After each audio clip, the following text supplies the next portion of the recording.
백성이 나를 떠나 돌아섰지만 내 사랑이 내 백성을 포기 못하니 내 모든 것 내어주고 나 그들을 얻으리라. 여호와께 돌아가자. 우린 돌아서도 그는 변치 않네. 여호와께 돌아가자. 우린 넘어져도 그 사랑 영원하네.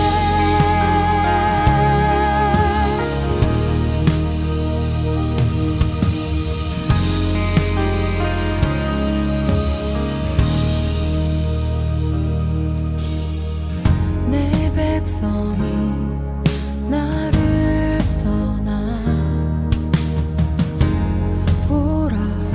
돌아섰지만 내 사랑이 내 백성을 포기 못하니 내 모든 것 내어주고 나 그들을 얻으리라. 여호와께 돌아가자. 우린 돌아서도 그는 변치 않네. 여호와께 돌아가자. 우린 넘어져도 그 사랑 영원하네. 사랑은 오래 참고 자신을 내어주네. 서로 사랑할 때 세상은 주보네. 사랑은 절대 지지 않네. 사랑은 오래 참고 자신을 내어주네. 서로 사랑할 때 세상은 주보네. 사랑은 절대 지지 않네. 여호와께 돌아가자. 우린 돌아서도 그는 변치 않네. 여호와께 돌아가자.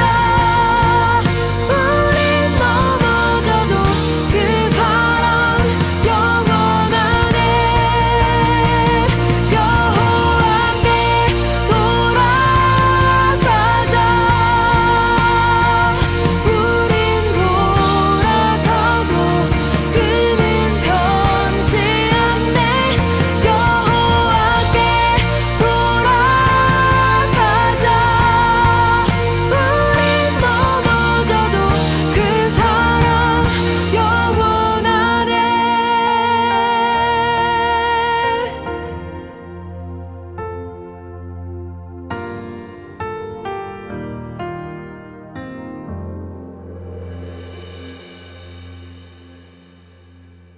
갈라디아서 1장 6절부터 8절까지 말씀. 그리스도의 은혜로 너희를 부르신 이를 이같이 속히 떠나 다른 복음을 따르는 것을 내가 이상하게 여기노라. 다른 복음은 없나니 다만 어떤 사람들이 너희를 교란하여 그리스도의 복음을 변하게 하려 함이라.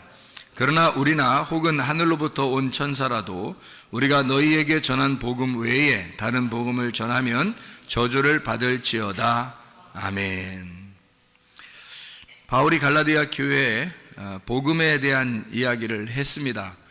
만약 이렇게 복음에 대한 이야기를 했다면, 또 다른 복음이 없다고 이렇게 설명을 했다면 실제로 복음이라는 것과 다른 복음이라고 하는 것이 차이가 있을 거다. 그리고 진짜 복음이라고 하는 것과 다른 복음을 이렇게 믿는다는 것이 분명히 성경에서 어떤 비교가 있을 거라, 이런 얘기예요. 그러니까 그런 비교를 이제 바울이 다 해볼 때 자기가 전한 복음이 진짜 복음이다, 이렇게 얘기를 했어요. 그러면 다른 복음이 또 있다는 얘기입니다. 그러니까 다른 복음이 있으니까 이거를 참 조심해야 되는데, 이거를 천사같이 얘기해도 이건 다른 복음은 안 된다, 이제 그런 이야기가 되겠습니다. 그죠? 그러니까 복음이라고 하는 것과 다른 복음, 이렇게 되어 있는데, 복음이라고 하는 걸 뭐라고 그러냐면 유앙겔리온이라 그래요. 유앙겔리온. 이게 유앙겔리온이 유앙겔리조에서 나온 거예요. 유앙겔리조가 복음 선포, 복음 전파라는 얘기고, 유라는 말이 좋은이라는 말입니다. 그리고 앙겔로스, 천사라는 말이에요. 그러니까 좋은 천사라는 말입니다. 좋은 천사, 이게 좋은 소식을 전한다, 좋은 소식, 선한 소식이다, 이렇게 이야기하는 거죠. 그게 좋은 소식, 좋은 천사, 좋은 말, 이것을 뭐라고 그러냐면 복음이라 이렇게 표현하는 거예요. 그러니까 쉽게 얘기해서 좋은 거니까 예수를 복음으로 믿는다는 것은 좋은 거예요. 그러니까 행복하고 좋고 즐겁고 기쁘고 이런 거죠. 그러니까 예수 믿는 게 그냥 괜히 좋은 거 있잖아요. 괜히 좋은 거, 뭐 이러면 복음이죠. 근데 괜히 안 좋은 거 있잖아. 괜히 억지가 되는 거, 뭐 이런 것은 율법이 되는 거죠. 그래서 좋아서 교회 중심하고 좋아서 주님 중심, 좋아서 말씀 중심을 한다면 복음을 받은 사람이에요. 그러니까 좋아서 그냥 그렇게 되는 거예요. 그러니까 좋은 거죠. 그냥 열심을, 어떤 열심을 내게 되냐, 억지로 열심이 아니라 그냥 좋아서 열심을 내는 거예요. 좋은 거다, 이거죠. 그게 이제 그냥 교회 중심인데 좋아서 하는 거지 있잖아요. 그러면 다른 복음은 뭐냐면 반대로 좋아서 하는 게 아니라 억지로 한다. 그 억지로 한다는 게, 이게 여러분 이런 게 있잖아요. 사랑이라는 거 알죠? 사랑이라는 거 알죠? 사랑은 누가 모르겠어요. 사랑하는 거 뭐 잘해주고 뭐 사랑하고 좋아하고 이러는 걸 사랑하는 거잖아요. 근데 여러분 그 사랑이라는 것도 배워야 됩니다. 사랑이라는 걸 잘 배워서 부부간에도 사랑하는 걸 배워야 되고요. 친구간에도 사랑하는 모습을 배워야 되는 거고, 그러니까 사랑을 잘 해야 된다는 얘기입니다. 잘 사랑해야 된다, 그런 말이에요. 그러니까 억지로 사랑한다 그러면 이제 잘못된 거죠. 그러면 이제 잘 생각해 보세요. 잘 한번 생각해 보자. 잘 생각하고 사랑하는 게 사랑을 잘하는 거예요. 그러니까 잘 생각을 못하고 그냥 사랑을 하게 되면 잘 못 사랑하는 겁니다. 그러니까 잘 사랑을 해야 되는 거예요. 잘 사랑하면 복음이고, 잘 못 사랑하면 율법이 되는 거예요. 그러니까 잘 사랑하자, 그러니까 잘 하자, 그러니까 좋은 기분으로 하자, 복음으로 하자, 그 말이에요. 그러면은 사랑이라고 하는 게, 여러분, 다른 자녀들 다 사랑하죠. 뭐 남편과 아내를 다 사랑하고 남자친구, 여자친구 다 사랑하죠. 그런데 사랑을 할 때 여러분 어떻게, 사랑이 뭐예요? 어떻게 사랑을 해야지만이 진짜 사랑하는 거예요? 하나님적으로, 성경적으로 사랑한다 그러면 어떤 사랑을 사랑이라고 그래요? 여러분, 사랑이라 그러면, 네? 자, 봐요. 잘 들어야 돼, 이거. 왜냐하면은 사랑을 뭔지 모르고 사랑하는 사람이 참 많기 때문에 그래요. 사랑이 뭔지 모르고 사랑을 한다. 자, 사랑이 진짜 성경적인 사랑이 뭐냐? 성경적인 사랑이 어떤 사랑일까? 하나님이 사랑이라 그랬죠. 하나님은 자기가 사랑이라 그래요. 그러니까 하나님 사랑이 가장 그래도 성경적인 사랑이 되겠죠.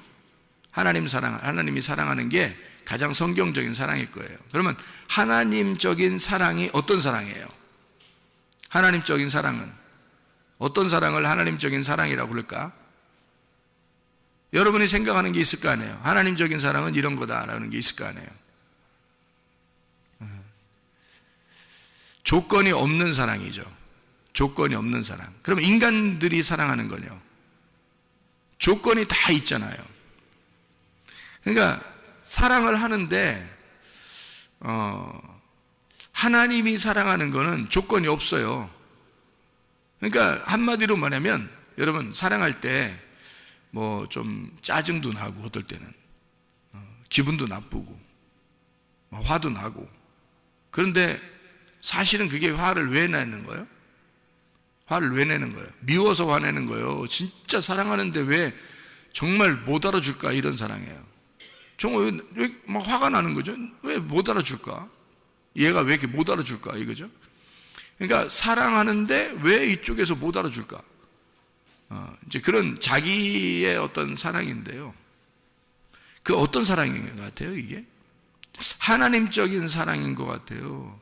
하나님은 자기가 이제 사랑할 때 화가 안 난단 말이에요. 짜증이 안 난다고. 그냥 하나님은 그냥 사랑해 주는 거예요. 조건을 안 내세우는 거예요. 조건이 없는 거야.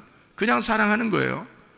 뭐 밋밋하게 그냥 사랑하는 이런 게 아니에요. 그냥 사랑을 진짜 전폭적으로 사랑하는데 화가 안 나, 짜증도 안 나고. 왜 그런 하나님은 그런 사랑을 할 수 있냐면요, 하나님은 조건을 내세우지 않는 사랑을 하는 거야. 한마디로 말하면 인간의 사랑하고 다른데, 인간의 사랑은 어떤 사랑을 얘기하는 거냐면, 인간들은 다 조건을 내세워요. 내가 이만큼 했으니까 저쪽에서도 나한테 이만큼 해줘야 돼. 그러니까 이쪽 상대편을, 그러니까 한마디로 말하면 상대편을 생각하고 내가 사랑해 주는 게 아니고 나를 생각하고 사랑하는 거예요. 그러니까 한마디로 말하면 그게 사랑은 사랑인데 이기심이 있는 거예요. 이기심. 그러니까 자기 자존심하고 자기 이기심이 있는 사랑인 거지. 그러니까 이기적인 사랑인 거예요. 그러니까 내가 사랑하는데 왜 이래? 이런 거죠. 내가 사랑하는데 너는 왜 이래? 그러니까 자기가 자기 중심적인 사랑을 하는 거예요. 상대방의 중심을 아닌 거예요. 그러니까 내 중심의 사랑인 거예요. 그러니까 자기는 어쨌든 이렇게 잘해주고 자기는 어쨌든 이렇게 해주는데 이게 자기 마음에 안 드는 거예요. 그러면 기분이 안 좋은 거죠. 그러니까 대부분 화가 나는 게 자기 기분에 안 맞았다는 거죠. 자기가 해주는 거로 잊어버리면 되는데 잊어버리기 안 한 거죠. 그러면 다시 말해서 내가 사랑해 주는 것이 내가 사랑해 주는 게 내가 해준 만큼 나도 그만큼 받고 싶다는 얘기고, 그게 이기심, 그러니까 내 중심적인 사랑을 했다는 얘기예요.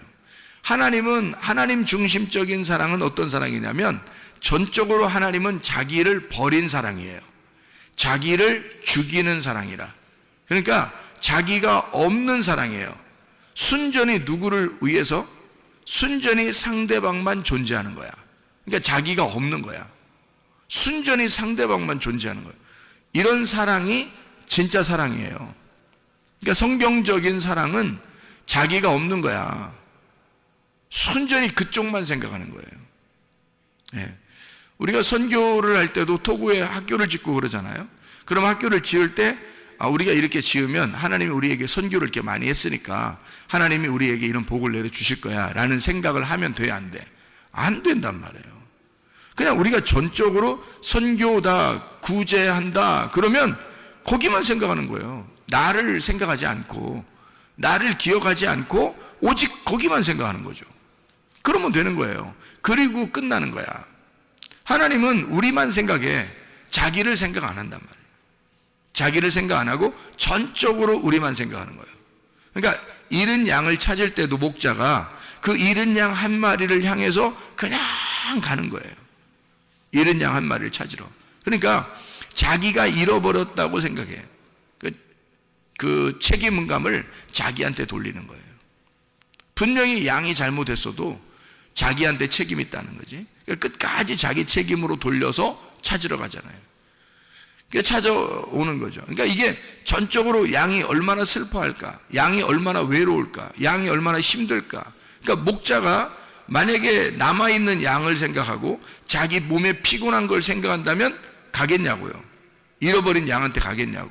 왜냐면 어디에 있을지도 모르고, 그러니까 뭐 또 자기가 찾으러 갔다가 어떤 위험에 당할지도 모르니까 뭐하러 그런 짓을 하겠냐고. 남아있는 99마리의 양을 더 챙겨야지. 그리고 자기 목숨도 챙겨야지. 그렇게 따지면 잃은 양은 못 찾는 거죠.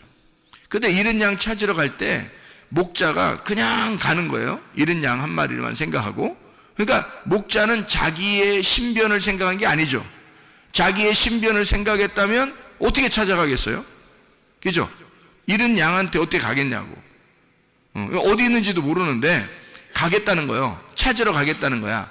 자기 신변을 생각했다면 찾으러 가겠냐고? 그럴 수 없죠. 자기를 생각 안 한 거죠. 그러니까 하나님의 사랑이라고 하는 건 우리한테 어떤 조건이 없어요. 자기 중심도 아니에요. 이기심이 없어요. 그냥 사랑하는 거예요. 그러니까 한마디로 말하면 그냥 베푸는 거야. 그냥 베풀고 감사하고. 그러니까 베푸는 것이 감사한 거야. 여러분, 그게 진짜 사랑인데. 그걸 하나님의 선함이라고 그러는 거예요. 하나님의 복음. 그러니까 선하다, 앙겔로스. 그러니까 유라는 게 토브, 히브리어로 토브라고 그래요. 그럼 하나님이 보시기에 좋았더라 할 때 그 토브예요. 그러면 그 토브라고 하는 하나님의 선함이란 말이에요. 하나님이 좋아하셨더라. 하나님이 선하셨더라. 그 말이거든요. 하나님의 선함이란 말이에요. 하나님이 기뻐하셨다. 하나님이 선함이다. 하나님이 기쁨이다. 그냥 자기가 다 창조해놓고 다 만들면서 그냥 하나님은 기뻐하는 거예요. 그거 다 누구를 위해서 하는 거야? 우리를 위해서 준비하는 거예요. 우리를 위해서. 그러니까 사람을 만들기 위해서 다 준비해 주는 거예요. 다 준비해 줘. 그러니까 사람 하나를 만들기 위해서 하나님이 다 준비해 주잖아요. 뭐 햇빛도 준비해 주죠. 뭐 빛도 준비하죠. 땅도 준비하죠. 뭐 바다도 준비하죠. 뭐 다 준비해요. 그러니까 모든 걸 다 준비해요. 그러면서 기뻐하는 거예요. 하나님의 선함이다. 하나님은 좋아하셨다. 왜냐하면 그냥 복음이에요. 그러니까 복음이라고 하는 건 여러분, 성경에서 바울이 깨달은 복음은 뭐냐면 자기가 가만히 복음을, 자기는 원래 갈라디아서 1장 14절에 보면 말이에요. 내가 내 동족 중 여러 연갑자보다 유대교를 지나치게 믿어 내 조상의 전통에 대하여 더욱 열심히 썼으나 해서, 바울은 어떤 사람이었냐면 자기가 유대교를 지나치게 믿었대요. 지나치게라는 단어가 프로콥토라는 단어예요. 프로콥토라는 단어는요, 슬퍼하다, 한숨 짓다, 괴로워하다라는 말이에요. 한마디로 말하면 바울은 유대교를 지나치게 믿었다. 이 말은 우리가 생각할 때는 유대교를 열심히 믿었구나 라고 생각하겠지만, 바울은 정말 슬펐던 거예요. 그러니까 괴로웠던 거죠. 어떤 면에서는 기쁨으로 섬기질 못해 본 거예요. 기쁘지 않았던 거야. 그러니까 억지로 다 된 거예요. 모든 게 다 슬픈 거예요. 자기는 그러니까 스데반을 죽이면서도 그게 뭐 행복하고 그런 게 아니에요. 뭐 행복해서 죽이고 뭐 자기가 유대교를 이만큼 열심히 뭐 내가 열심당원이니까 뭐 그냥 이런 스데반 하나 정도는 죽여도 내가 기쁠 것이다, 이런 게 아니라고요. 정말 마음에는 슬픔이 있었다고, 괴로웠다고, 한숨 짓는 사람이었다. 사람들을 또 만족이 안 되니까, 자기에게 만족이 안 되니까 또 죽이러 다니는 거예요. 그렇게 죽이러 가다 주님 만난 거 아니겠어요? 그러니까 이게 너무 슬프고 힘들었다, 이제 그런 얘기였는데요. 그러니까 괴로운 그 신앙생활 했던 거죠. 어려운 신앙생활. 그러니까 즐겁지 않았던 거예요. 그러니까 바울은 갈라디아서를 통해서 뭐를 얘기하고 싶었냐면, 여기서 진짜 복음이 있고 다른 복음이 있다는 거예요.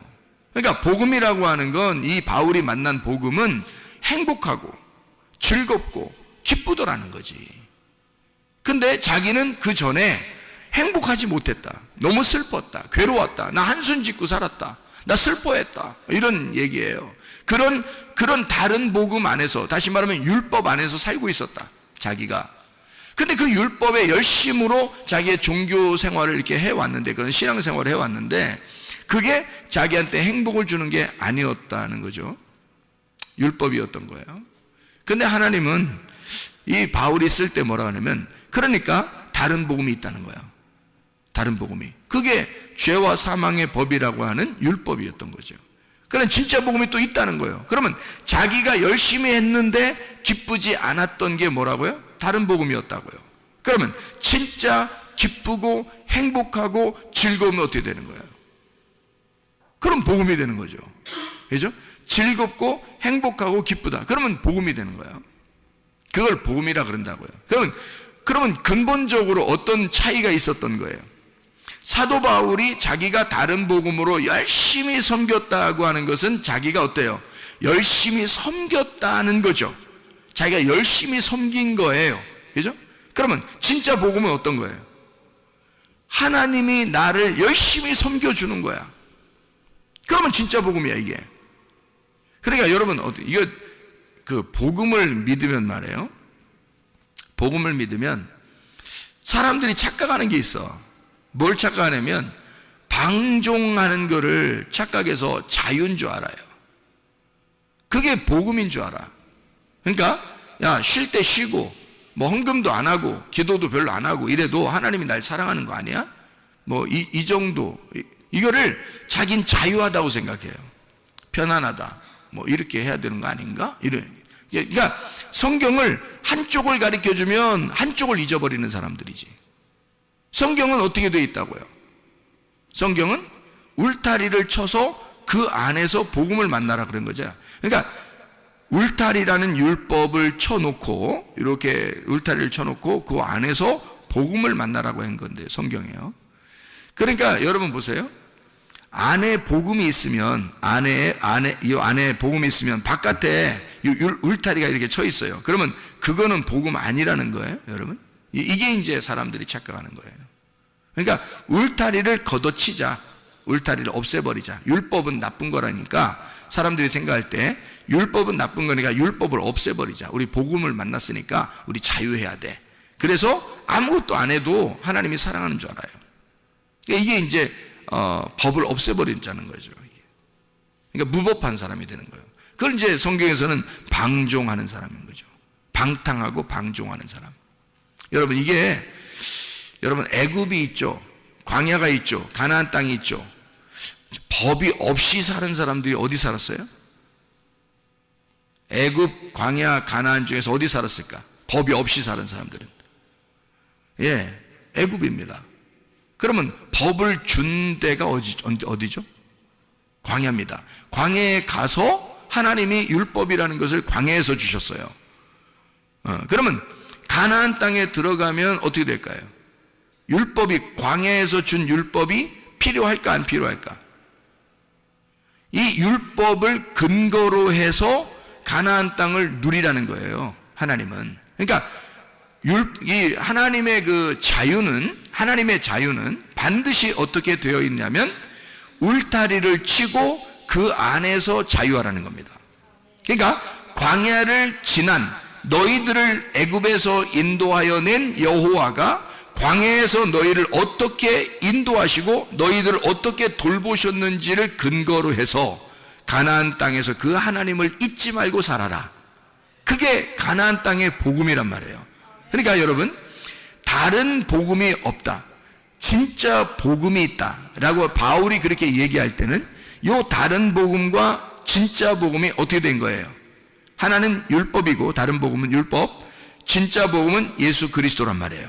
자, 그러면 율법으로 오신 예수 그리스도가 어떻게 된 것이 진짜 복음인 거예요? 율법 안에서 예수 그리스도가 오셔서 그분이 어떻게 해서 우리를 위해서 죽으셨죠. 죽으시면서 어떻게 돼? 모든 걸 다 완성했다, 끝냈다, 이루었다, 빚을 다 갚았다. 그러니까 율법을 없애버렸다는 거야, 율법을 완성했다는 거야. 완성했다는 거지. 이게 자유지. 어떻게 방종할 수 있냐 이거야. 사람들이 그러니까 가나안 땅을 사는 것을 자유, 그러니까 방종이라고 하는 애굽에 사는 것을 가나안 땅의 자유인 줄 안단 말이에요. 그러니까 무법한 생활로 돌아가자고 생각하는 거지. 그래서 요즘 기독교가 문제가 있는 게 바로 뭐냐면, 사람들이 야, 뭐 교회 모여서 모이면 다야? 안 모여도 된대, 뭐 이런 얘기하는 사람이 있어요. 야, 헌금 안 내도 된대. 없대. 그런 거. 은혜로 살지, 우리가. 뭐 헌금 먹고 율법적으로 내야 돼. 뭐 이런 사람도 있고요. 별 사람 다 있어, 진짜. 다시 말하면, 법 없이 살자는 얘기야, 한번. 법 없이 살아보자. 이게 자유라는 거야. 야, 정신 차려. 그거 아니라고. 광야로 너희를 애굽에서 광야로 끌어낸 하나님은 율법이라는 것을 철저하게 지키도록 광야로 끌어냈어요. 그 율법을 주고 가나안 땅에 들여보낸 거라고. 처음부터 이런 율법이 필요 없었다면 안 주지? 뭐하러 줘요, 하나님이 뭐 복잡하게. 하나님이 무조건 사랑한다며, 우리를. 생각을 해보세요. 하나님 우리를 무조건 사랑한다며. 그런데 뭐하러 광야에 율법을 주냐고. 그냥 그냥 다 니나 너 하고 살게 그냥 만들어 놓지. 그렇지 않단 말이에요. 그렇다면 여러분 가정들 다 해체해야 돼. 그렇다면 교회도 다 해체해 버려야 돼. 왜? 자유니까. 가정이 뭐가 필요 있어? 아니, 교회는 없어도 되는 거고 가정은 있어야 돼. 그럼 학교는 있어야 돼? 다 해체시켜버려. 그래야 자유하지.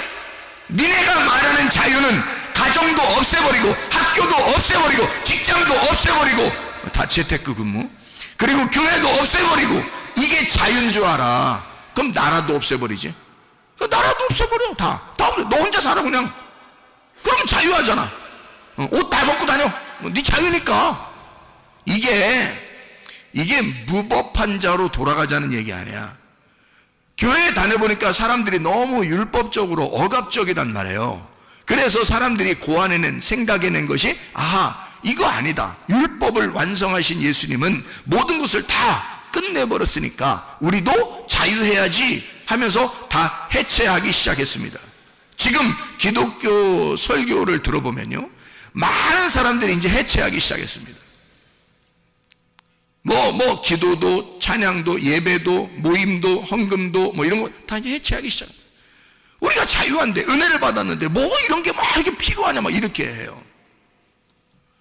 너도 해체해, 그럼. 너도 해체해.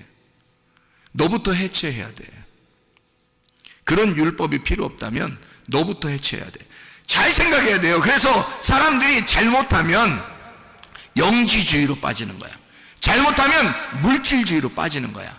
이게 사람들이 하나를 해주면, 하나를 알려주면 다 그쪽으로 빠져버리는 거예요. 하나 알려주면 그쪽 확 다 빠져버리고. 미련해서 그런 거예요. 성경에 어디 그런 식으로 되어 있냐고.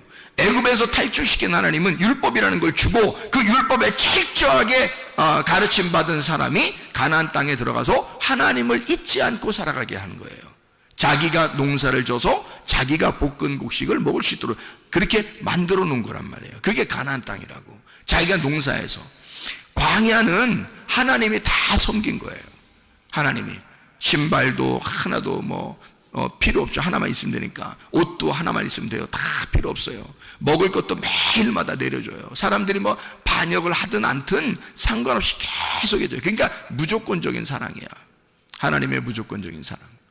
그러니까 십계명을 주고 율법을 주신 거는 한마디로 말하면 너희가 애굽에서 나오느라고 힘들었어. 너희들은 아직 초등학생에 불과한 거야. 그러니까 초등학생에 불과하니까 그 어린아이들에게 좀 쉽게 이거 하지 마, 이런 거 하지 마, 이런 거 하지 마, 이렇게 해준 거죠. 그런 거를 이렇게 교육을 시켜야 될 거 아니야. 학교에서 학급으로 올라갈 듯이 교육을 시켜 그 다음에 가나안 땅으로 들여보내는 거죠. 가나안 땅에 들어가서는 이게 다 이게 단계가 올라온 거지 아예 없어진 법이 아니란 말이에요. 있는데 그거는 위로 올라가고 보니까 대학교를 올라가니까 고등학교 때까지 공부가 끝났다는 얘기지. 고등학교 때 공부가 기초가 없으면 대학교 올라갔겠어요? 중학교 공부에 기초가 없으면 고등학교 올라갔겠냐고. 그러니까 그 기초를 광야에서 쌓고 그리고 가나안 땅에 올라간다는 얘기지 없애버렸다는 얘기가 아니란 말이에요. 그러니까 그런 근거, 율법의 근거를 가지고 복음을 만나도록 한 거지. 그러니까 율법이 아예 없어진 게 아니라고요. 그게 무능력하다라고 했죠. 무능력한 거죠. 다시 말하면 예수가 너무 능력자시니까, 복음이 너무 힘이 있으니까 이것을 바라보면 이 무능력한 힘이 없는 율법으로 살지 말라는 거지. 너희가 다시는 돌아가서 율법으로 살지 마라. 복음으로 살아라. 복음으로 살면 어떻게 되겠어요? 10계명 정도는 우습게 지키는 사람들입니다. 생각해 보세요. 10계명을 원래 주었을 때 당시는 그게 아주 어린아이, 초등학교 같은 거니까, 그러니까 이때는 심각하게 가르쳐 줬어야 돼요. 어리니까. 그런데 복음을 깨달았어. 10계명을 지나서 복음을 깨달으니까 10계명 정도는 너무 우스운 거야. 뭐 도둑질하지 마세요, 뭐 살인하지 마세요, 간음하지 마세요, 탐내지 마세요, 뭐 주님을 사랑하세요, 이런 거는 안 가르쳐줘도 해야 되는 일이야. 안 가르쳐줘도. 그러니까 이건 굉장히 심각하게 중요한 건데, 안 가르쳐줘도 해야 되는 거는 자기 스스로 해야 되는 건데, 이거는 이거 하지 마세요, 저거 하세요, 이거 하지 마세요, 이거 저거 하세요, 이렇게 하는 거는 기초적인 거지. 우스운 거잖아요. 그러니까 진짜 복음을 만난 사람은 율법으로 살지 않게 돼 있다, 이 말을 하는 거잖아요. 그죠? 그러면 진짜 복음이 어떻게 더 고상하니까, 그게 더 높은 수준의 레벨업된 학습이니까 이걸 하지 어떻게 아래 거를 섬기겠냐고요. 그래서 그런 차원에서 올라왔다는 얘기지, 이걸 아예 거치지 않았다, 필요가 없다, 이런 얘기가 아니라는 얘기죠. 그래서 사람들은 율법 자체를 없애버리려고 하는 거예요. 방종, 방탕, 무법한 시대로 돌아가요. 그게 자유한 줄 아는. 그러니까 자유와 방종은 엄연히 다르다. 자유는 울타리를 치고 그 안에서 기쁨을 누리라는 게 자유고요, 울타리를 없애버리자고 하는 게 방종입니다. 이해가 되겠죠? 우리는 방종한 사람들이 아니에요. 그래서 교회 나오는 거야, 여러분. 방종하지 않고 자유한 사람들이니까 울타리를 치고, 가정이라는 울타리, 교회라는 울타리를 치고 그 안에서 기뻐하는 사람들이란 말이에요. 복음으로 살려고 하는 사람들. 그러니까 이거를 그러니까 복음이라고 하는 건 한 가지를, 이렇게 우리가 복음, 예수라는 복음, 이거로 막 요렇게 살으라는 얘기예요? 아니면 다른 복음이 있다는 걸 알고 복음으로 살라는 얘기예요? 다른 복음이 있다는 걸 알고 복음으로 살라는 얘기란 말이에요, 이게. 그러니까 다른 복음을 전하느라고 이 진짜 복음을 갖다 외면하면 이게 나쁘다는 거죠. 다른 복음이 있다. 요 다른 복음 안에 진짜 핵심, 그 내용, 의미, 그 뜻이 담겨져 있다, 이 성경은. 그래서 그 뜻을 가르쳐 주려고 하는 거죠. 그 뜻을 가르쳐 주면 우리 속에 있는 유전자들이 막 움직이고 반응을 한다는 거죠. 그 뜻에, 그 내용에 반응을 하는 거죠. 그러면 몸도 영도 건강해지는 거예요. 다시 말하면 유전자는, 우리 속에 있는 유전자들은 그 뜻에, 의미에 반응한대요. 의미에, 그 내용에 반응한대요. 그래서 말씀을 들을 때, 아, 그런 말씀이구나 라고, 아, 이해가 된다, 아멘, 아, 깨달아진다, 그러면 여기 속에 유전자가 반짝반짝 켜진답니다. 예, 그러면 건강해진대요. 그러니까 말씀이 깨달아지고, 아, 그렇구나. 그러니까 그게 뭐가 들어간 거야, 그 시간에? 그 시간에 뭐가 들어가는 거야? 생기가 들어가는 거지. 말씀이 들어가는 거지. 진리의 말씀이 들어가는 거지. 진리의 말씀, 생기가 들어가서 여러분 속에 있는 유전자를 켜주는 거죠. 속에 있는 DNA를 살려주는 거야. 이게 부활이란 말이에요. 속에, 몸에 부활하는 거야. 죽은 내가, 꺼져 있던 유전자가 켜지는 거야. 그게 부활이란 말이에요. 하나님의 말씀이 들어가 죽어 있는 너를 살려주는 거지. 이게 생기가 들어간다 그래요. 그래서 죽은 내가 첫째 부활에 동참하게 된다, 살아나게 된다, 생기가 들어왔다, 이런 말이죠. 자, 복음이 그냥 복음, 너 자유해, 이거 하나가 아니라 율법이라는 울타리를 통해서 복음을 깨달아야 된다라고 하는 것을 바울은 강조하는 겁니다. 그걸 우리가 알고 성경을 봐야 된다. 그러니까 복음이라고 하는 건 좋은 소식인데, 주님께 대한 내가 아무것도 안 하면서 하나님이 나한테 다 해주시는 거야, 그게 복음이에요. 물론 그게 복음이에요. 그러니까 복음은 하나님이 내가 아무것도 안 해도 그냥 주는 걸 복음이라 그래요. 그러니까 뭐냐면 이렇게 된 거예요. 자, 죽었던 나에게 생기가 들어왔어요. 뭐예요 그게? 복음이라는 거지. 죽었던 내 흙덩어리에 생기라는 삶이 딱 들어왔어요. 그러면 복음이 전해진 거잖아, 이 안에. 그러면 복음이 그냥 와서 혼자 살아, 아니면 이 흙덩어리에 같이 살아? 흙덩어리에 같이 사는 거지. 그러니까 흙덩어리가 필요 없는 거야, 있는 거야? 있는 거지. 필요 있는 거지. 흙덩어리 안에 생기가 들어가서 흙덩어리를 살려서 살잖아. 이해가 돼요? 그럼 보세요. 성경이라는 건 뭐예요? 성경 자체가 율법입니다. 율법이라는 다른 복음이야. 그래서 이 안에다가 의미를 집어넣었어. 진짜 복음이 들어왔어. 이 다른 복음에 진짜 복음이 들어오면 이 진짜 복음을 가진 진짜 복음이 뭐야? 예수님이야. 흙덩어리에 생기가 들어왔다는 그 생기, 하나님의 숨결이 뭐야? 하나님의 숨결이 우리한테 왔어. 예수님이야. 예수님이 우리 안에 들어왔단 말이에요. 그러면 이 율법이라는 하나님의 성경책, 이 성경책 안에 속의 내용, 의미, 뜻을 우리에게 전달해서 알려줬어. 그게 복음이야. 그러면 여기 성경책은 다른 복음이야. 이 속에 있는 내용은 복음이야. 그러면 이 복음을 깨달은 사람, 예수 그리스도를 깨달은 사람은 뭘로 살아가는 거야? 예, 복음을 깨달았으니까 복음으로 살아가는데 하나님 말씀을 들고 살아간단 말이지. 이 무슨 말인지 알겠어요? 자, 복음을 깨달으니까 진짜 하나님이 내게 주신 공급하시는 생기를 내게 불어넣어 주니까, 내게 생기가 불어넣어 주니까 죽어있던 내 몸이 살았어요. 살아서 이게 뭐가 움직여? 생기가 움직이는 거예요. 내 몸이 움직여. 몸이 움직이잖아. 그러면 이 하나님의 말씀이라는 성경책 안에서 복음을 깨닫게 되니까 이 성경책 전체가, 이 성경책 전체로 내가 가지고 살게 돼 있다, 이 말이에요. 그러니까 이 다른 복음과 복음이라는 사실을 여러분은 어떻게 보냐? 다른 복음은 미워한다. 진짜 복음은 사랑한다. 뭐야 이게? 그러니까 다른 복음은 없어. 그러니까 다른 복음은 안 좋아해. 진짜 복음은 좋아할 거야. 이런 거냐고. 그게 아니죠. 다른 복음과 지금 진짜 복음을 어떻게 했어요? 이게 하나가 돼야 된다. 그러니까 육체인 나에게 예수 그리스도라는 말씀이 내 안에 들어오면, 그러면 말씀이 육신이 돼서 이 육신이 살아가는 거잖아, 이 땅에서. 그렇죠? 육신이 살아간다고. 그러면 살다가 예수 그리스도의 말씀 안에서 우리가 살아가는 것이 어느 날 내 장막을 벗어. 장막을 벗는 날이 언제예요? 육체가 벗어버린다고요. 육체를 벗어버리는 날 말씀이 살아있어. 말씀은 살아있어. 그러니까 이것은 죽질 않아, 말씀은. 그래서 이게 영원히 살아.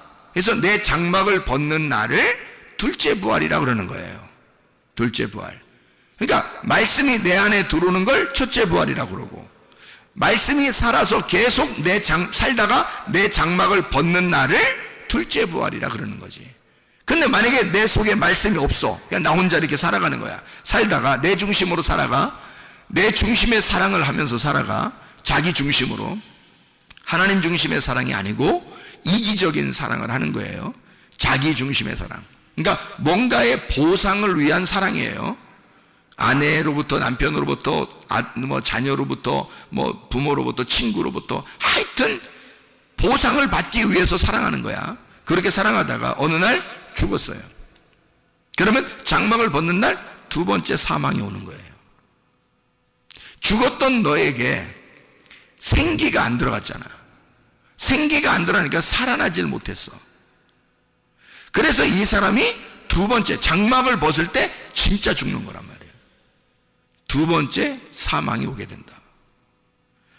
그러니까 우리는 첫째 부활에 동참해야 된다. 예수 그리스도가 십자가 못 박혀 돌아가시고 부활하심으로써 부활했단 말이에요. 그분은 다시 죽지 않아요. 그러니까 우리는 그 복음 안에서 그 복음을 따라가니까 내가 나를 죽이고 주님 안에서 부활의 주님을 따라갔단 말이에요. 그러면 첫째 부활에 동참한 거지. 그러면 더 이상 우리가 죽지 않죠. 둘째 사망이 없지.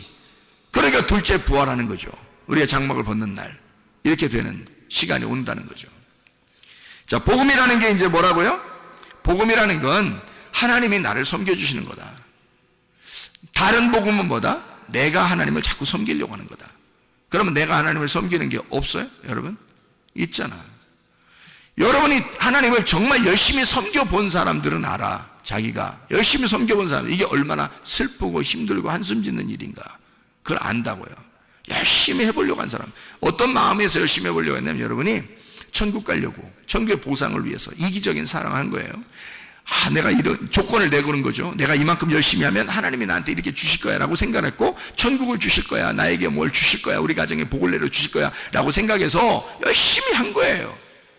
근데 그게 필요 없을까? 과연 그게 필요 없었을까? 잘 생각해 봐요. 자, 그게 사도 바울한테는 한숨 짓는 일이었어요. 힘든 일이었다고. 그런데 그게 한숨 짓는 일이, 이런 바울이 그 정도의 열심을 안 냈었다면 어떻게 될까요? 예수님 만나러 왔었을까? 예수님이? 안 만나러 오지. 그 정도의 열심을 내던 사람이었기 때문에 스데반을 죽일 정도였다고. 우리가 율법적으로 열심히 해야 예수를 죽인다고요. 여러분, 그렇잖아요? 예수는 율법 안에서 죽기 위해서 온 거라고요. 스데반도 죽기 위해서 컨셉이 나온 거예요. 스데반은 죽는 컨셉이에요. 바울은 스데반을 죽이는 컨셉이고, 그러니까 스데반은 바울한테서 죽임 당하기 위해서 존재한 거란 말이에요. 마치 누구처럼? 예수님처럼. 스데반을 죽이고 나니까 예수님이 나타난 거죠. 바울에게 나타나서 너 왜 나를 핍박하냐? 내가 언제 핍박했습니까? 예수님, 주님, 내가 언제 핍박하겠습니까? 그러니까 주님이 네가 죽인 스데반이 나야, 그러잖아요. 네가 지금 핍박하고 죽이려고 하는 그 모든 사람이 나야, 그러잖아요. 예수님이요. 그러니까 바울이라고 하는 사람은 예수를 죽이고 나서야 주님을 만났단 말이에요. 그래서 그가 회심을 했다고. 그러니까 그가 죽일 정도의 사람이었으면 뭘로 죽인 거예요? 반드시 뭐가 예수님을 죽이게 돼 있어요. 성경은 율법이 죽이게 돼 있어요. 그러면 여러분이 율법적으로 살아보질 않았어. 그러면 예수님을 어떻게 죽여? 예수님을 안 죽여봤으면 예수를 죽인 자가 아니니까 예수를 만날 수가 없어요. 예수를 죽인 자라는 것을 깨달을 때 만나는 거거든, 주님을. 사마리아 여자가 율법을 잘 지키는 사람이었다고요. 그래서 예수가 만나러 간 거예요. 삭개오라는 사람이 별거 아닌 사람이 아니에요. 이 사람은 율법적으로 잘 지켜보려고 했던 사람이에요. 말씀을 잘 지켜보려는데 안 돼. 왜? 삭개오니까. 그게 이 세리장이니까 안 돼. 그게 자기는 진짜 말씀으로 지켜서 살아보려고 하는데 율법으로 볼 때는 자기는 진짜 죄인이야. 그럴 수밖에 없어요. 그러니까 도저히 안 되는 거예요. 율법사라는 사람이 예수님한테 와가지고 내가 어떻게 해야 영생을 얻겠습니까? 그래요. 그러니까 야, 너 이웃이 누구냐? 뭐 사마리아, 선한 사마리아 사람이 이웃입니다. 율법사가 뭐 강도 만난 사람이 있습니다. 강도 만난 사람이 자기야. 예수님이 너야, 네가 강도 만난 사람이야. 네가 열심히 율법을 지키려고 하는 율법사인데 나한테 왔잖아? 그럼 벌써 뭐예요? 네가 복음에 대해서, 영생에 대해서 자신이 없는 거야. 율법을 계속 지키고 있는데 힘드니까 온 거 아니에요. 예수님한테 어떻게 해야 되냐고. 그러니까 예수님이 그걸 가르쳐 주잖아요. 그러면 선한 사마리아인이 너의 이웃이야. 그러니까 한마디로 말하면 조건 없이 강도 만난 사람을 도와주려고 하는 사람이 예수님이에요. 조건 없이 사랑하는 거죠. 그거를 만나면 네가 이웃 사랑하게 된다. 그러니까 너도 이와 같이 사랑해라, 이런 얘기거든요. 자, 이웃을 사랑하라. 다시 말하면 나의 이웃은 예수님이에요. 이웃 예수님을 사랑하라, 그 말이거든요. 율법사가 율법 잘 지키는 사람 아닙니까? 삭개오, 사마리아 사람, 38년 된 병자, 다 뭘 얘기하는 거예요? 율법을 지키려고 하다가 병자 된 사람이에요. 강도 만난 사람, 율법 지키는 사람이란 말이에요. 그러니까 이 사람들은 다 율법에 있어서 얻어맞은 사람이야. 누구와 같은 사람이에요? 바울 같은 사람이에요. 바울 같은 사람이니까 이 바울 같은 사람을 예수님 어떻게 해야 돼? 가서 만나줘야 돼. 그러니까 바울도 만나주러 가잖아요. 예수님 만났던 사람들은 다 그냥 우리가 볼 때 뭐 그냥 거지 같고 그냥 다 뭐 저기 돌아다니는 그런 진짜 뭐 장애인 그런 얘기 아니에요. 성경은 그런 얘기를 쓰는 게 아니라고. 적어도 성경도 모르는 사람을 얘기하려고 하는 게 아니고 율법에 있어서 너무 철저한데 다른 복음을 가지고 있는 거란 말이에요. 율법이라는 다른 복음 안에서 죽을 것 같은 사람, 이런 사람을 바울은 지금 뭐라고 얘기하냐면 진짜 복음이라는 게 있다. 내가 다른 복음을 섬겨봤는데 그거 힘든 거야. 진짜 복음이라는 게 있더라. 그게 예수님이야. 요걸 얘기하는 거예요. 진짜 복음을 만났더니 막 내가 열심히 힘들게 어렵게 살았는데 그렇게 하는 나에게 주님이 찾아오시더라는 거지. 그죠? 그러면 예수님이 찾아오니까 네가 가지고 있는 것들은 다 어떻게 이게 진짜 복음을 만나니까 이거 엄청난 거야. 그걸 깨닫게 된 거야. 그걸 알게 되니까 진짜 복음을 만나 아하 이게 유앙겔리온이구나. 이게 유앙겔리죠. 유앙겔로스. 하나님의 선하신 천사다. 이렇게 된 거죠. 하나님의 선하신 천사구나. 자, 어떤 거라고요? 하나님의 열심이라고. 나를 사랑하는 하나님의 열심. 그게 진짜 복음이더라. 누가 왔어요? 그 열심으로? 하나님의 열심으로 누가 왔다고요? 예수님, 하나님의 아들이 오셨다고요. 그게 하나님의 열심이에요. 그러니까 복음은 누구인 거야? 복음은 예수님인 거야. 다른 복음은 누군 거야? 나인 거지. 다시 말해줄까요? 진짜 복음은 누구라고요? 예수님이라고요. 다른 복음은 누구라고요? 나라고요. 그러니까 사랑을 어떻게 하는 거다? 예수님은 사랑을 어떻게 한다고요? 조건 안 내걸고 그냥 나를 위한 사랑을 한다. 나를 사랑하기 위해서 주님은 나를 위해서. 그러니까 상대방만 생각하는 거죠.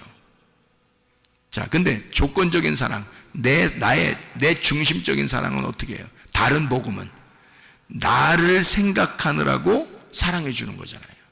나를 생각하느라고 다른 사람을 사랑해 주는 거라고. 그거를 조건을 내세운 사랑이다. 내 중심의 사랑이다. 이거는 인간들은 누구나 다 이 다른 복음에 매여 있다고요. 인간은 다른 복음에 매여 있다. 진정한 기쁨이 아니다. 이게 영적인 진짜 기쁨이 아니더라. 이건 땅의 기쁨이더라. 그래서 땅의 운명이라는 땅의 기쁨에서 하늘의 운명이라는 하늘의 기쁨으로 갈아타셔야 된다고요, 우리가. 이게 진짜 복음으로 갈아타셔야 된다. 그러니까 다른 복음에 매여 있지 말고 진짜 복음으로 매여 있어야 된다. 진짜 복음으로 가야 된다. 그러면 하나님의 섬기심을 알게 된다. 그게 하나님의 아들의 믿음으로 살아가는 것이다. 내 믿음은 다른 복음이다. 내 믿음은. 그러니까 내 믿음은 변할 수 있다. 그러나 변하지 않는 하나님의 아들의 믿음이 있다. 이것은 변하지 않는다. 이게 복음이다. 무슨 말인지 알겠죠? 자, 복음과 다른 복음이라고 하는 것을 지금 이야기하고 있는 겁니다. 그죠? 그러니까 다른 지나치게 주님을 열심히 내가 섬기는 것이 없어야 된다는 얘기가 아니라 있는데 거기서 복음을 발견하니까 진짜를 발견했단 말이에요. 진짜 발견하니까 울타리를 치고 그 안에 자유라는 걸 알게 됐다는 거죠. 무슨 말인지 알겠죠? 그래서 교회를 사랑하는 겁니다. 여러분이 주님을 만나서 진짜 복음을 깨닫게 되면 교회요? 교회 진짜 사랑하게 돼 있습니다, 여러분. 그렇지 않겠어요? 우리가 할 일이 뭐예요? 땅에서 죽을 때까지 할 일이 뭐였어요, 여러분? 자유하니까 방종? 내 마음대로 사는 거? 그게 여러분 자유를 만난 거요? 그게 복음을 만난 거란 뜻입니까? 아니죠. 교회를 철저하게 사랑하게 돼 있는데 너무 좋아서 기뻐서 사랑하는 거란 말이에요. 하나님의 아들의 믿음으로 내가 죽었으니까 하나님의 아들의 믿음이 내 속에 있으니까 하나님의 아들로서 사랑하는 거란 말이에요. 그러니까 교회가 얼마나 사랑스럽겠냐고. 내 목숨을 버려 얻은 교회니까 얼마나 사랑스럽겠냐 이 말이에요. 내 목숨을 버려 얻은 주님이니까 그를 섬길 때 얼마나 기쁘겠느냐 이 말이에요. 내 목숨을 버려 얻은 말씀이니까 얼마나 행복하겠느냐 이 말입니다. 그거죠. 어떻게 그걸 갖다 다 외면하고 네 마음대로 사는 걸 이걸 복음이라고 말합니까? 거짓말이죠. 그거는. 그거 잘못된 겁니다. 그런 복음 아니에요. 울타리를 반드시 쳐놓고 그 안에서 기뻐하는 자유를 말하는 것입니다. 이런 복음을 바울은 얘기하는 것이다. 자, 이걸 서로 떨어뜨려진 복음이 아니라 합쳐진 복음이란 얘기예요. 그게 둘이 하나가 된 복음, 나누어진 복음이 아니라 하나가 된 복음이란 말입니다. 무슨 말인지 알겠죠? 이런 복음은, 자, 생각해 봐요. 하나님이 하나님의 아들을 이 땅에 보내셨어요.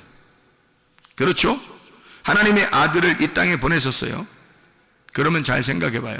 그거 우리가 보내라고 했어요? 아니면 하나님이 다 자기가 준비해서 자기 아들을 보냈어요? 자기가 준비해서 다 보낸 거예요. 우리가 알기도 전에 오셔서 우리를 구원해 버린 거야. 자, 그럼 그걸 뭐라고 그래요?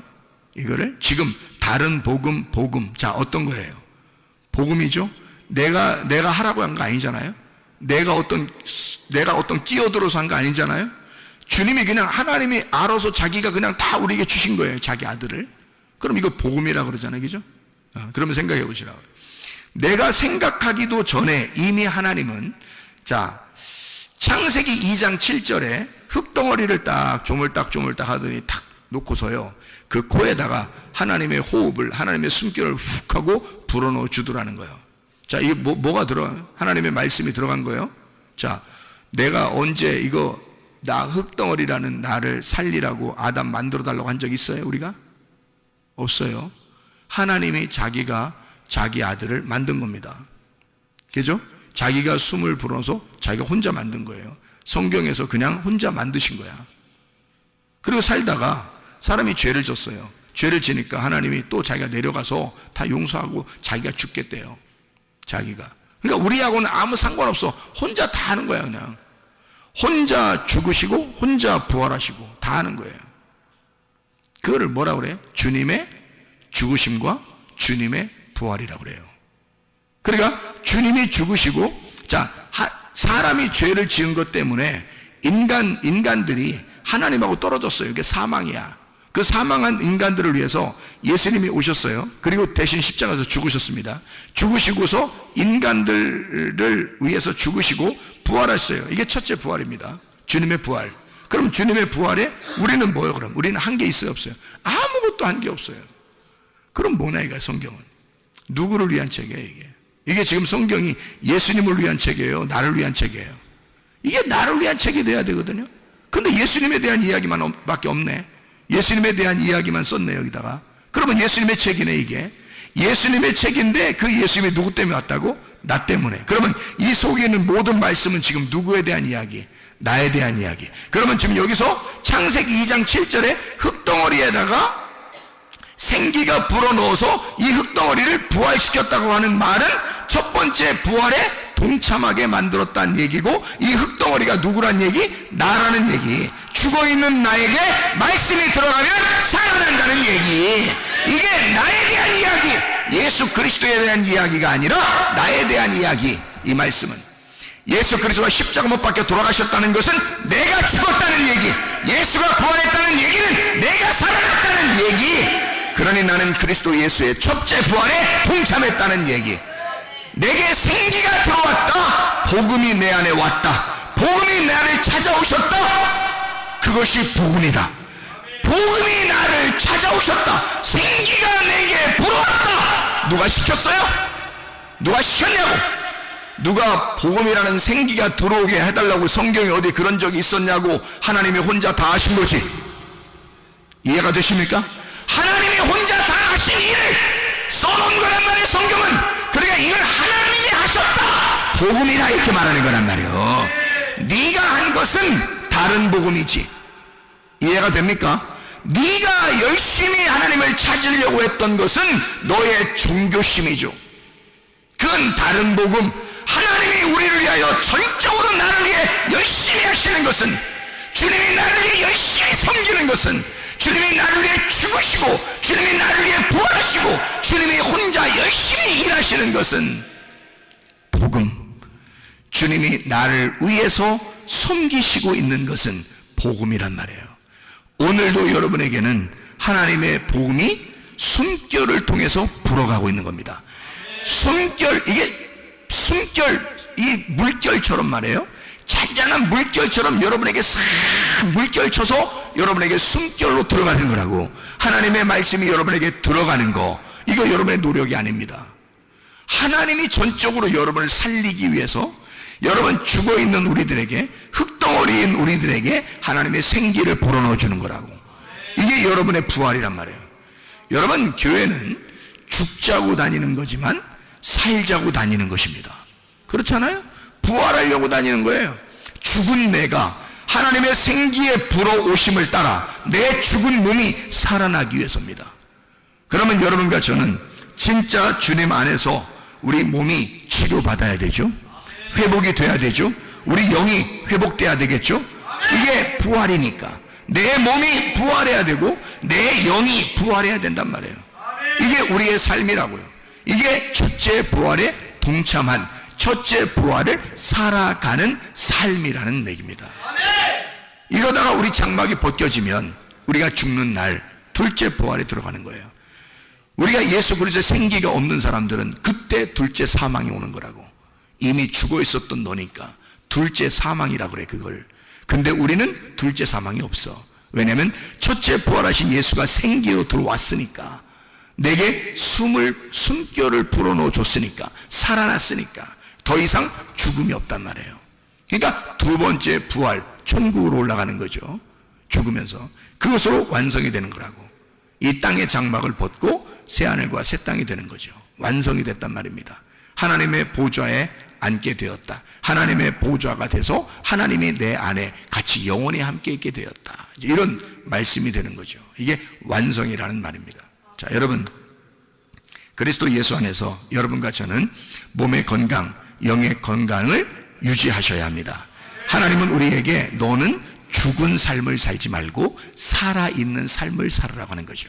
이런 의미를, 주님은 이게 복음이었구나. 다시 말하면 내가 뭘 열심히 해서가 아니라 처음부터 하나님은 자기가 다 준비해서 자기가 숨결을 불어넣어주고 자기가 다 살려주고 자기가 다 부활시키는 거였구나. 그러면 내가 부활하는 게 아니었구나. 주님이 부활시켜주는 것이었구나. 그러면 우리는 치료를 반드시 받아야 되고 영의 건강, 몸의 건강이 반드시 와야 돼. 회복이 와야 돼. 그게 라파라는 치료라는 단어입니다. 시편 103편 3절의 말씀이니까 모든 병을 고치시며 라고 되어 있는데, 이 모든 병, 다할루, 아픈 병, 통탄할 만한 할라, 아프게 하다, 달아 빠지다, 병들다, 괴로워하다, 슬프게 하다, 고치시며, 라파, 회복시킨다, 치유, 수선, 바르게 고친다, 이런 말이에요. 모든 병을 다 고치신다. 이사야 53장 5절, 그가 찔림은 우리의 범죄들로 인하며 그가 상함은 우리의 불법들로 인함이라. 그가 징벌을 받음으로 우리가 화평을 누리고 그가 채찍에 맞음으로 우리가 고침을, 라파, 회복하다, 치유하다, 수선, 바르게 고쳤다. 그것을 받았도다. 그 고침을 받았도다. 이런 얘기거든요. 자, 누가 했다고요? 내가? 아니라고요. 누가? 예수가 다 했다고요. 예수가 다 했으니까 그걸 뭐라 그래? 내가 한 게 아니니까 복음이라 그래. 복음이 우리에게 오고 싶어서 온 거란 말이에요. 그렇게 오고 싶어 온 것은 하나님의 사랑이라고. 하나님이 우리를 전적으로 사랑해서 우리에게 오셨기 때문에, 그리고 자기가 채찍에 맞으시고 자기가 죽으셨기 때문에 하나님이 우리를 사랑하고자 결심하고 사랑한다는데 우리가 왜 그걸 거부할 이유가 있겠냐 이거야. 그럼 우리는 그걸 받아들이기만 하면 돼. 받아들이기만, 그 생기를 받아들이기만 하면 돼. 그 숨결이 오는 것을 가만히 받아들이기만 하면 돼. 그럼 우리는 살아나.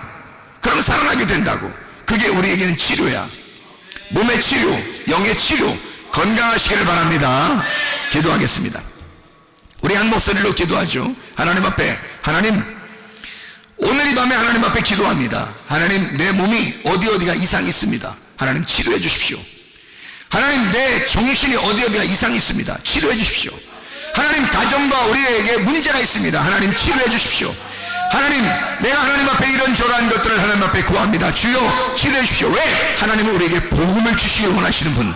주님, 우리에게 내가 아니라 하나님께서 자기가 이기적인 사랑이 아니라 무조건적인 사랑을 우리에게 주시길 원하시는 거니까, 하나님, 내가 이렇게 몸이 안 좋습니다. 하나님, 나를 치료해 주십시오. 하나님의 숨결, 하나님의 호흡, 하나님의 생기가 우리 속에 들어가게 해주십시오. 우리 한번 기도합니다. 주여, 주여, 주여. 우리 하나님 아버지여, 치료해 주십시오. 주여, 주여, 우리 하나님 아버지 치료해 주십시오. 회복을 시켜주십시오. 우리 하나님 아버지, 주의 생기가 불어오게 하시고 주의 숨결이 우리에게 불어오게 하셔서 우리가 죽은 내 몸과 같은 것이 살아나게 도와주시옵소서. 우리 하나님, 주의 성령으로 충만케 하게 도와주시옵고 우리 하나님 성령 충만하게 하셔서 우리의 모든 질병 가운데서 해방받게 도와주시라 믿습니다. 진정한 자유가, 정신적인 자유가 있게 도와주시옵소서. 몸의 자유가 있게 도와주시옵소서. 치료가 일어나게 도와주시옵소서. 우리 하나님 아버지, 모든 비염은 사라지게 하옵소서. 아토피는 떠나가게 하옵소서. 의장병 떠나갈지어다. 어지럼증은 떠나갈지어다. 두통은 사라질지어다. 류마티스건들은 떠나갈지어다. 어깨 총통은 사라질지어다. 허리 디스크는 사라질지어다. 목 디스크는 떠나갈지어다. 심장병은 사라질지어다. 각종 종양 암도는 떠나갈지어다. 감기 몸살은 온전해질지어다. 협착증은 사라질지어다. 건선 피부는 온전해질지어다. 이명은 사라질지어다. 자가면역 질환은 온전해질지어다. 우울증, 불면증, 공황장애는 떠나갈지어다. 음란, 거짓, 도둑질, 미움, 욕심의 영혼 다 떠나갈지어다. 다 떠나갈지어다. 하나님 온전하게 도와주시고 주의 진정한 복음 안에서 자유하며 살아갈 수 있도록 인도해 주시옵소서. 예수의 통치가 우리의 가정에 넘치게 도와 주시옵소서. 예수 그리스도 존귀하신 이름 받들어 기도 올려옵나이다. 아멘.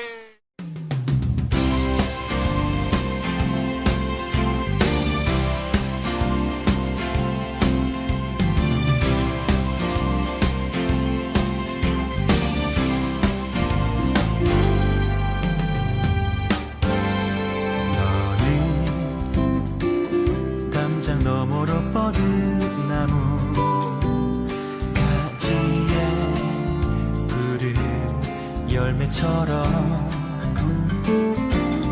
하나님의 귀한 축복이 삶에 가득히 넘쳐날 거야.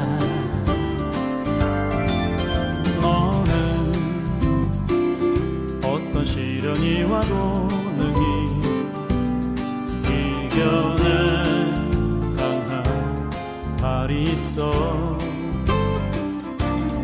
전능하신 하나님께서 너와 언제나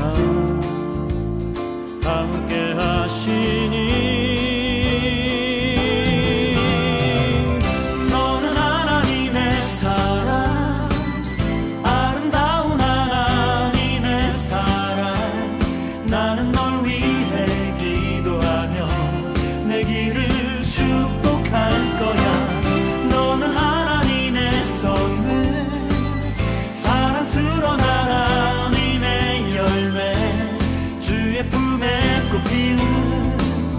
나무가 되어줘.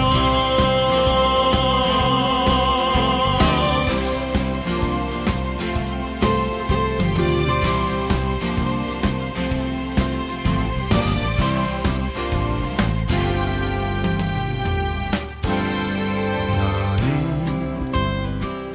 담장 너머로 뻗은 나무 가지에 푸른 열매처럼 하나님의 귀한 축복이 삶에 가득히 넘쳐날 거야. 너는 어떤 시련이 와도 능히 이겨낸 강한 발이 있어. 전능하신 하나님께서 너와 언제나 함께 하시니 너는 하나님의 사랑, 아름다운 하나님의 사랑. 나는 널 위해 기도하며 내 길을 축복할 거야. 너는 하나님의 선물,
너희를 축복할 거야